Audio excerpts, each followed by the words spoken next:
The frost-bitten air of Alpenstein clung to my skin as I stepped off the bus, my breath fogging up in the dim glow of the single flickering street lamp.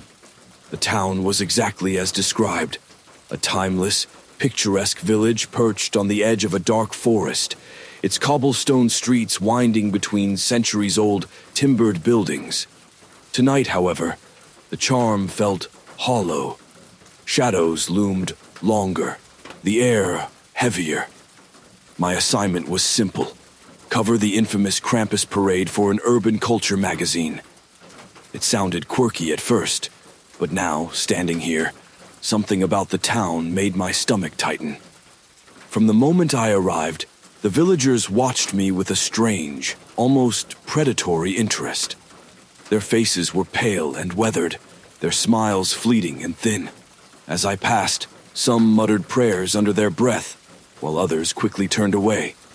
Despite the festive wreaths and string lights that adorned the houses, the atmosphere was far from celebratory.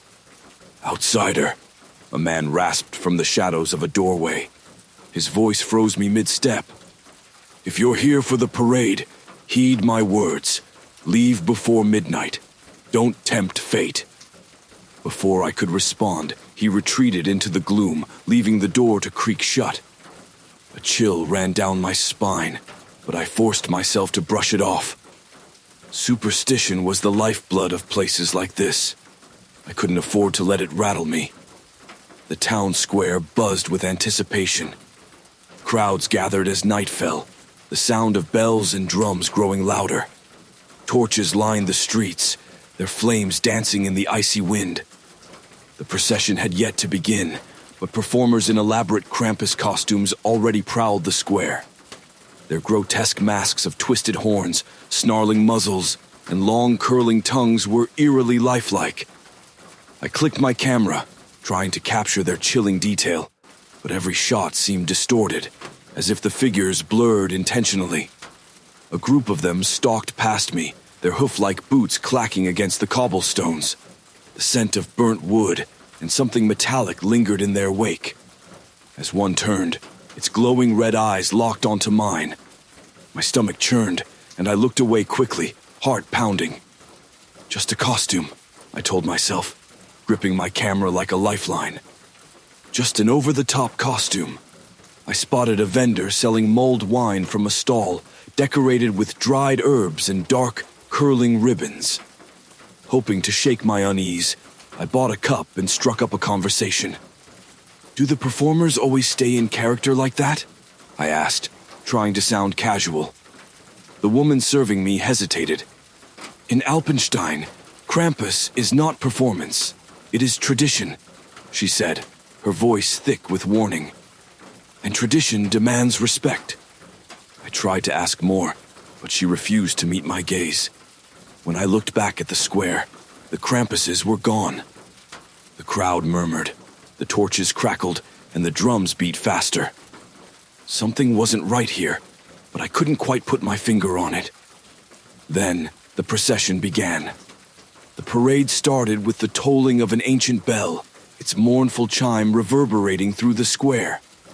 The crowd stilled as the sound washed over us, heavy and oppressive, like a warning etched into the air.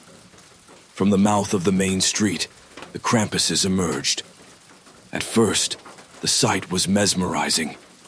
Each Krampus was a grotesque masterpiece, their furs matted with grime, their claws sharp and glinting in the firelight. Some dragged chains that clattered against the cobblestones, while others carried large wicker baskets on their backs, stuffed with bundles I couldn't quite make out. Their masks, impossibly detailed, seemed almost alive. I focused my camera on one, snapping several photos, but with each shot, a strange distortion appeared. Glowing eyes too bright, a snarl too sharp. My fingers trembled as I adjusted the lens. The parade wound its way through the square, the Krampuses weaving between the spectators. They growled and hissed, their movements unsettlingly fluid, too natural to be men in costume. One lunged at a group of children who squealed in delight. Or was it fear? It grabbed a boy by his collar and snarled inches from his face before releasing him. The child laughed nervously and backed into his parents' arms. Everyone else cheered. I didn't. My chest tightened as I caught sight of one Krampus trailing behind the others, its gait slower, more deliberate. It stopped beside a young girl, clutching a stuffed bear. She stared up at the creature, wide-eyed. It crouched low, its clawed hand reaching out, not at her, but at her bear. It yanked the toy away, and she let out a small cry. The crowd laughed uneasily, but I saw the girl's parents pulling her closer, their faces pale. Something inside me screamed to leave, but I stayed rooted in place. This was just tradition, wasn't it? A harmless spectacle? But why did the air feel heavier, the firelight dimmer? Then, amidst the cheers and drumming, a scream pierced the night. I turned just in time to see a young boy yanked into the throng of Krampuses. His red scarf trailed behind him, disappearing into the crowd. My stomach dropped. I pushed through the onlookers, camera in hand, shouting for help, but the drummers played louder, drowning out the cries. I caught a glimpse of him again, his tear-streaked face peeking from the wicker basket on a Krampus's back. "Stop!" I shouted, but no one reacted. They just stood there, their faces blank, almost trance-like. Panic surged as the procession moved toward the forest's edge. My feet followed before I could think. The last thing I saw before the darkness swallowed them was the boy's scarf caught on a torch, curling and burning in the flame. The parade didn't stop. The drumming faded as I stumbled after the procession, my boots crunching against the frozen dirt path. The townsfolk had not followed. They lingered at the edge of the square, their faces pale and unreadable. Behind me, the cheerful hum of the parade's aftermath was already fading into the distance. Ahead, the forest loomed, a wall of gnarled trees silhouetted against the faint light of the torches. The boy's cries had stopped, swallowed by the wood's oppressive silence, leaving only the faint jingling of the Krampus's bells to guide me. I told myself I was chasing a story, but the truth was simpler and raw. I couldn't let that boy disappear. My heart raced as I pushed deeper into the forest, the air growing colder with each step. The torchlight scattered on the snow-dusted ground, throwing jagged shadows that seemed to shift unnaturally, as though alive. I gripped my camera tightly, its weight a small comfort in the growing darkness. The forest felt wrong, ancient, alive, as though it had been waiting for us. The trees leaned in close, their skeletal branches clawing at the sky. Strange markings adorned their trunks, crude symbols etched deep into the bark, and filled with a faintly glowing resin. I paused, running my fingers over one of the carvings. The texture was warm, almost pulsing, like a heartbeat beneath my palm. I yanked my hand away, a shiver crawling up my spine. The bells grew louder, their tones irregular and discordant. I crept closer, crouching behind a cluster of undergrowth. Through the gnarled trees, I caught sight of the Krampuses. They moved in a slow, deliberate circle around a massive stone altar, its surface slick with frost and stained dark, as though with centuries of offerings. The boy sat on the altar, silent now, his face pale and slack, as though he were in a trance. His red scarf fluttered weakly in the icy wind. My breath caught as I raised my camera, capturing the scene through trembling hands. The Krampuses were no longer just performers. Their costumes had fused grotesquely with their bodies, patches of fur merging with skin, horns growing straight from skulls.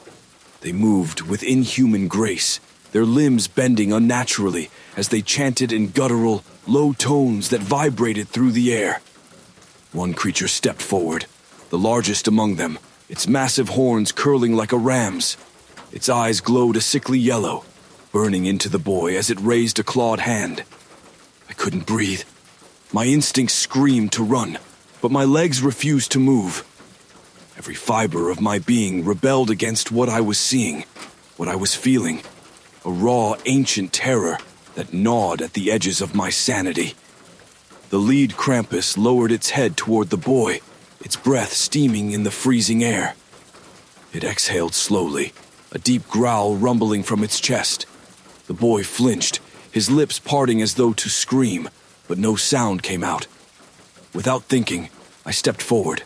My foot crunched on a twig, the sound unnaturally loud in the tense stillness. Every head snapped toward me. The Krampuses froze. For a moment, time seemed suspended, the forest holding its breath. Then, the lead Krampus snarled, its glowing eyes locking onto mine. My stomach plummeted as it straightened, its full height towering over the others. It pointed a gnarled finger directly at me. The spell broke. I turned and ran, crashing through the undergrowth, my camera swinging wildly around my neck. The bells clanged behind me, growing louder and more frantic. I didn't dare look back. The image of those glowing eyes burned into my mind. The forest came alive with movement. Branches whipped at my face, roots seemed to curl up to snag my boots, and the air grew thick and suffocating. The symbols on the trees pulsed faintly, casting an otherworldly glow that flickered like dying embers.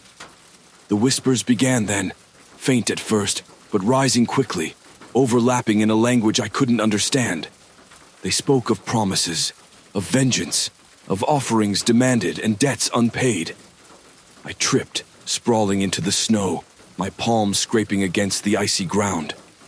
The bells were deafening now, and I could feel them closing in. For a moment, I dared to glance back. The Krampuses were there, their hulking forms silhouetted against the faint torchlight. Their claws glinted as they reached for me, their eyes glowing with a malevolent hunger. I scrambled to my feet, forcing myself to keep running. Ahead, a faint orange light flickered in the darkness. A fire. The old man from the square stood beside it, his face carved with deep lines of weariness and resolve. He gestured frantically, shouting something I couldn't hear over the pounding of my heartbeat. I dove toward him just as the bells reached a fever pitch. The forest erupted with sound, snarls, howls, the crunch of snow as the Krampuses closed in. The old man threw something into the fire, and an explosion of light and heat burst around us. The Krampuses stopped.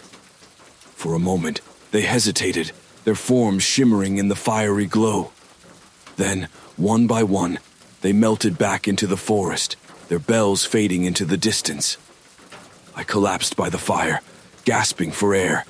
The old man knelt beside me, his eyes filled with both relief and dread. "They've marked you now," he said, his voice low and grave. "And they never forget." The fire crackled weakly in the clearing, its light casting jagged, trembling shadows against the skeletal trees. The old man, his weathered face tight with urgency, was speaking, but his words reached me as though through a haze. My chest still heaved from the frantic escape, my ears ringing with the echoes of the Krampus bells. Somewhere deep in the forest, those sounds lingered like a ghostly taunt. "They won't stop until they have what they came for," the man said, gripping my shoulder tightly. His gnarled fingers dug into my coat. "You've interfered. The boy was their offering, and now they'll hunt you as well." The boy. My heart twisted painfully. He was still out there, somewhere. My eyes darted back toward the darkness, but the trees revealed nothing. "We can't just leave him," I managed, my voice trembling. "He's still alive. I saw him." The man's expression darkened. "You don't understand what you're dealing with. This isn't folklore. They are the old ones, ancient and bound to the dead of this town. That boy, he is a part of the pact, and so are you now." My stomach sank. I opened my mouth to protest, to demand more answers, but a distant jingle of bells silenced me. The sound was faint, barely more than a whisper, but it tightened the air in my lungs like a vice. "They're coming." The man shoved a crude satchel into my hands. "This is all I can offer. Herbs, charms, and salts to slow them down. Use it wisely." Without another word, he retreated into the shadows, leaving me alone by the dying fire. Panic rose in my chest as the darkness pressed in, the trees twisting unnaturally in the flickering light. The faint glow of the strange symbols on their bark seemed to pulse in time with my racing heartbeat. The first sound was a soft crunch of snow. Closer than I expected, my head whipped toward it, but nothing moved. Then another crunch behind me. My pulse thundered as I turned, peering into the oppressive dark. And then I saw them. The Krampuses emerged from the shadows one by one, their grotesque forms illuminated in flashes by the dying fire. Their eyes burned with a sickly glow, locking onto me with unholy hunger. Their movements were slow at first, deliberate, as if savoring my fear. One dragged a heavy chain that clattered unnervingly, while another bent low, sniffing the air like a predator catching a scent. I stumbled backward, clutching the satchel. My hand fumbled inside, pulling out a small vial of something sharp and acrid smelling. The old man's words echoed faintly in my mind. Salt to slow them down. I hurled the contents in front of me, the powder scattering into the snow. A hiss erupted as one of the Krampuses crossed the line, its clawed foot recoiling as though burned. It snarled, its yellowed fangs glinting in the firelight. They hesitated for only a moment, then spread out, circling me like wolves around a wounded deer. My breath fogged in the freezing air, the cold biting deeper into my skin as I backed toward the trees. The satchel felt useless now, the contents dwindling as my panic grew. "You can't have me!" I shouted, though the words felt fragile, powerless. The largest of them stepped forward, its horns gleaming like twisted iron.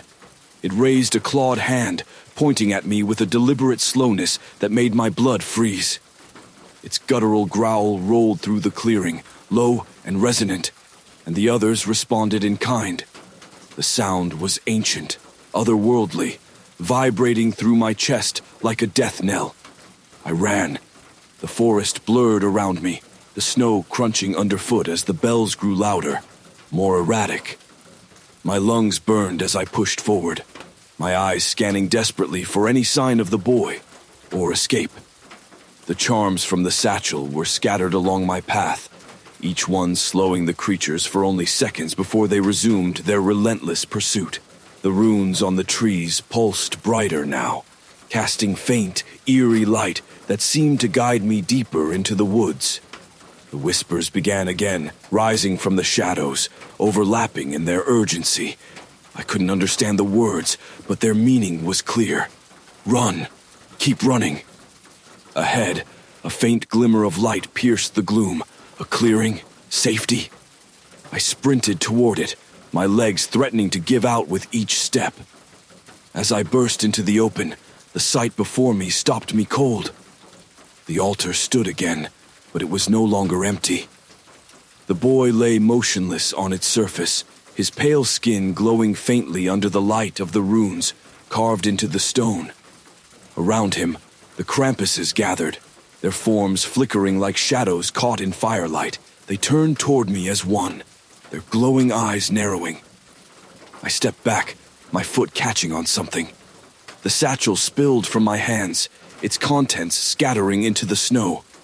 My fingers closed around a sharp shard of what looked like obsidian, a charm I hadn't noticed before. The whispers in my ears grew louder, insistent, as though the forest itself was urging me. "Let him go!" I screamed, holding the shard in front of me like a talisman. The lead Krampus stepped forward, its grin splitting wider. It raised its massive claw, and for a moment, the world stood still. Then it lunged.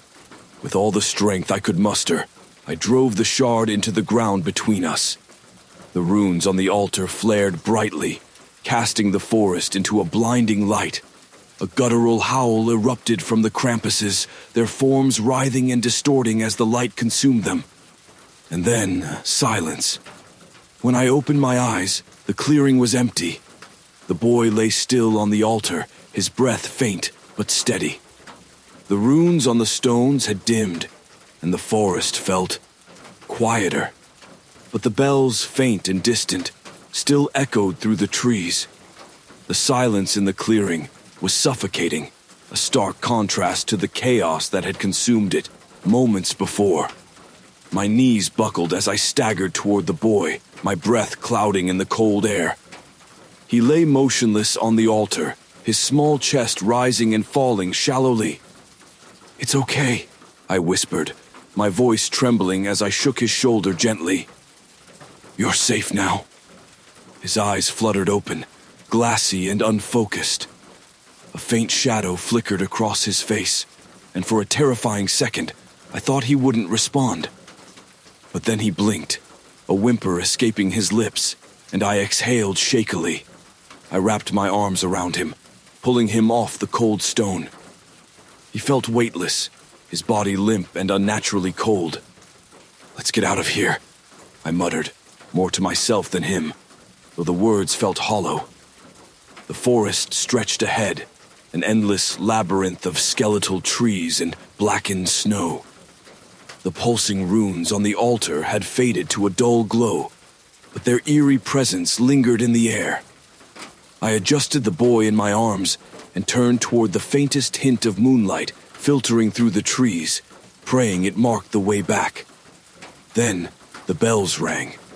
Faint at first, distant, as though carried on a phantom wind, but the sound quickly grew, each chime sharper, more piercing, cutting through the air like jagged glass.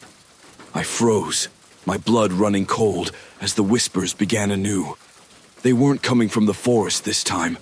They came from within me, slithering into my ears, hissing promises of doom. "They found us," I whispered hoarsely. The boy stirred in my arms, his lips parting as though to speak, but no words came. His head lolled toward the trees, his glassy eyes widening. Slowly, I turned to follow his gaze, and the breath fled my lungs. They were back. The Krampuses emerged from the shadows, their grotesque forms rippling like smoke, caught in firelight. Their movements were slower now, almost leisurely, as though they knew I had nowhere left to run. The lead Krampus stepped forward, its massive horns casting jagged shadows across the snow. Its grin had twisted further, splitting its face grotesquely as it extended a clawed hand toward me. The bells grew deafening, each chime reverberating through my skull. I stumbled backward, clutching the boy tighter as I scrambled for anything in the satchel, anything that might save us. My fingers closed around a small vial, the liquid inside glowing faintly in the dark. The old man's voice echoed in my mind. "Use it wisely." With trembling hands, I hurled the vial at the lead Krampus. It shattered against its chest in an explosion of light and smoke. The creature howled, its glowing eyes flaring brighter before it recoiled, its massive claws raking the air. The other Krampuses hesitated, their movements faltering as the light spread outward, burning away the encroaching darkness. But the reprieve was brief. The lead Krampus straightened, its snarl deepening as it stepped forward again, this time more deliberate. Its eyes locked onto mine, and I felt something wrench inside me, a deep, primal fear that rooted me to the spot. The whispers grew louder, urging me to surrender, to give myself up. "You must choose," a voice hissed, low and guttural, as though it came from the forest itself. "An offering must be made." My grip on the boy tightened as the meaning became clear. The pact wasn't broken, just delayed. The forest demanded a life, and it would not stop until it was satisfied. "No," I whispered, shaking my head. "There has to be another way." The Krampuses circled us now, their grotesque forms shifting in and out of the shadows. The lead Krampus crouched low, its claws scraping against the snow as it prepared to strike. The boy whimpered softly, his small hand clutching my coat. I closed my eyes, heart pounding, my mind racing for a solution.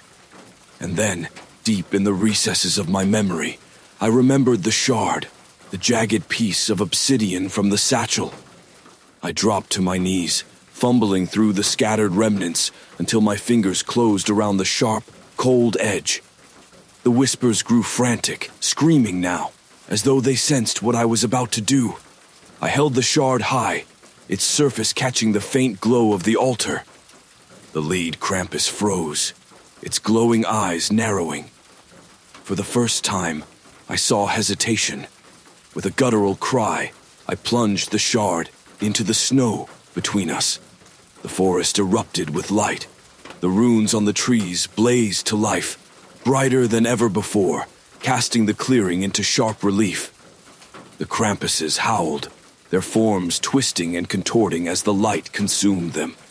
Their claws reached for me one last time before they dissolved into shadow, their bells ringing faintly as they vanished into the dark. The boy stirred in my arms, his breath steady now. I staggered to my feet, the clearing eerily quiet, save for the faint rustle of the wind. The forest seemed lighter as I retraced my steps, but the unease never left me. Even when we reached the town and the boy was taken into trembling arms, I felt their eyes on me. The bells still echo sometimes, faint and distant. And when the snow falls, I see their shadows in the trees. The old man was right. They never forget.